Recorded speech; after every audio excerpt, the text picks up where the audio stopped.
একটা ড্রিঙ্কসের বার কল্পনা করুন। এখানে ৩ জন ঢুকলেন। এরা কিন্তু কেউই সে অর্থে গরিব নয়। কিন্তু এরা ঢুকলেন একটা আইডিয়া বা আইডিওলজি নিয়ে। এবং এই আইডিওলজির নাম সাম্যবাদ। শুনতে দারুণ লাগছে, তাই না? কিন্তু এখানে প্রশ্ন দুটো। এই বিষাক্ত আইডিওলজি এই পুরো গল্পটাকে কোন পথে নিয়ে যাবে, এবং এই সমতার যে প্রাইস ট্যাগ সেটা কে চুকাবে?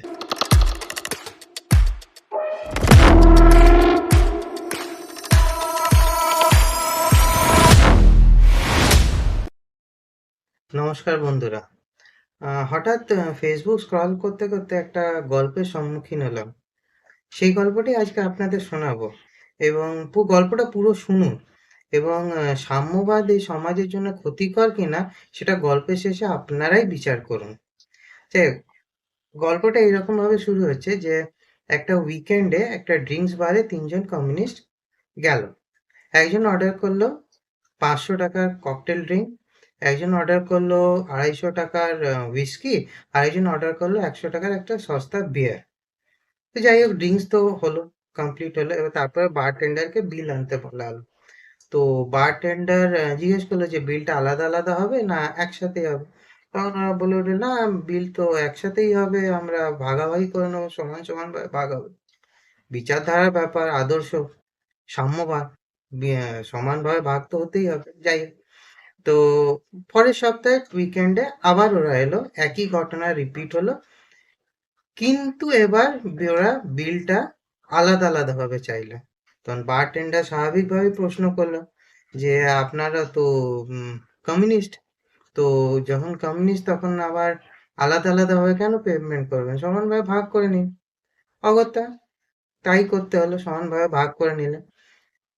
তৃতীয় সপ্তাহে কিন্তু তারা আর একা এলেন না।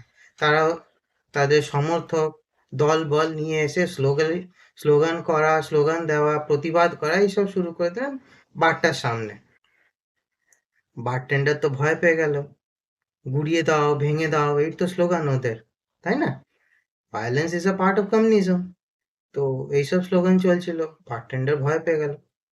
তো জিজ্ঞেস করলো যে আপনাদের দাবি কি? তখন ওরা বললেন যে আমাদের দাবি তো একটাই, যে যে আপনার যে ড্রিঙ্কসের যে দাম, সেটা যেটা সব থেকে যে সস্তা ড্রিঙ্ক তার সমান সব ড্রিঙ্কের দাম হতে হবে। তো বারটেন্ডার তো ভয় পেয়ে গেছে যে দোকানপাট যদি ভেঙে দেয় ব্যবসা করবে কি করে। তাহলে ঠিক আছে, তাই হবে। অগত্যা সব ড্রিঙ্কের দামই ১০০ টাকা করে দেওয়া হলো। ব্যাস, সবাই খুশি, কমরেডরা খুশি, কমিউনিজমের জয় হোক, সব হোক, সব হলো, সবাই খুশি হলো। কিন্তু এই সবের মাঝে একটা প্রশ্ন যেন কোথাও হারিয়ে গেল, যে বারটেন্ডার বা বারের মালিক ব্যবসাটা চালাবে কি করে। প্রবলেমটা এইখানেই, জানেন তো, এখানেই গল্পটা না আর গল্প থাকে না, বাস্তব হয়ে ওঠে।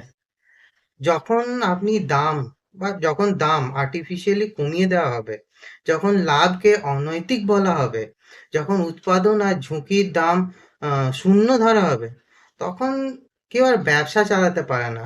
কারণ ব্যবসার যে আসল ইনসেনটিভ, যে মোটিভেশন, যেটাকে আমরা প্রফিট বলি, সেটাই যখন এই সাম্যবাদের নামে ধ্বংস করে দেওয়া হয়, তখন যেটা বাঁচে সেটা হচ্ছে ঘাটতি, লস।